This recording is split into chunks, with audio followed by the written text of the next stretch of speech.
తాకట్లో ఉన్న మీ బంగారాన్ని విడిపించి ఆ రోజు ఆన్లైన్ రేటుకి కొంటాం. Sharma gold company.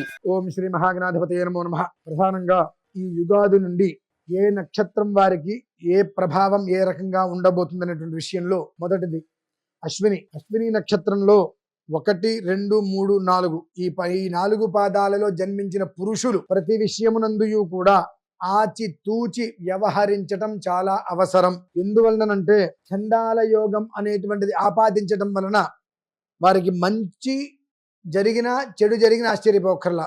ఆ చండాల యోగం అనేటువంటిది 2 విధానాలుగా ఉంటూ ఉంటుంది. మనం ఆలోచించే విధానం ధర్మంగా ఉంటే శుభయోగం కలుగుతుంది. లేదు వీళ్ళకి ఒక రకమైనటువంటి అహంకారం అనేటువంటిది ఏర్పడేటువంటి అవకాశాలు చాలా ఎక్కువ ఉన్నాయి. నేను, నాది, నాకు తెలుసు అని ఆ పదం కనుక మన మనస్సులోకి వచ్చినట్లయితే జరిగేటువంటిది మొత్తం కూడా నెగిటివ్గా జరిగేటువంటి అవకాశాలు ఎక్కువగా ఉన్నాయి. కారణం చేత వీరు చాలా జాగ్రత్తగా ఉండటం అత్యంత అవసరము. ఎందువలనంటే అశ్విని 1, 2, 3 ఈ 4 పాదాల వారు కూడా కేతు మహర్దశలో జన్మిస్తారు. జన్మించింది కేతు మహర్దశ అయినప్పటికీ కూడా ఇవాళ నడుస్తున్నటువంటి మహర్దశ ఏమిటి, అంతర్దశ అనేటువంటి విధానాలు ఉంటాయి.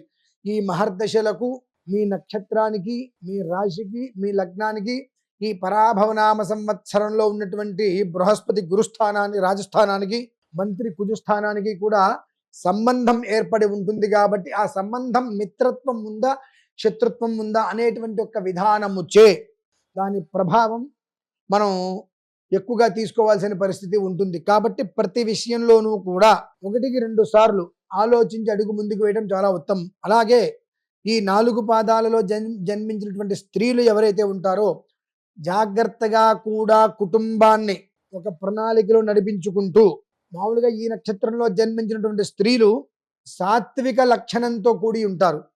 అంతటి సాత్విక లక్షణంతో కుటుంబాన్ని చాలా జాగ్రత్తగా తీసుకురావాలి అనుకునేటువంటి పరిస్థితులలో కూడా జన్మ కర్మ సమేదివ్య ప్రభావముచే అంత ప్రశాంతతగా ఉండేటువంటి వ్యక్తికి కూడా విసుగు చికాకు ఎక్కువ వచ్చి కుటుంబంలో లేనిపోని కలహాలు రావడానికి అవకాశాలు ఎక్కువగా ఉన్న కారణం చేత ఈ యొక్క అశ్విని నక్షత్రంలో జన్మించినటువంటి 4 పాదాలలో స్త్రీలు పురుషులు ఇద్దరూ కూడా ఏమాత్రం అవకాశం ఉన్నా సాధ్యమైనంత వరకు దక్షిణామూర్తి స్వామి వారిని ఆరాధించటం వలన మనస్సు ప్రశాంతతతో ఉంటూ మెంటల్గా అప్సెట్ అవ్వకుండా ఉంటారు. అలానే ఒక్కసారి మీ జాతక విషయాన్ని కూడా పరిశీలించుకోవడం చాలా శ్రేయస్కరం.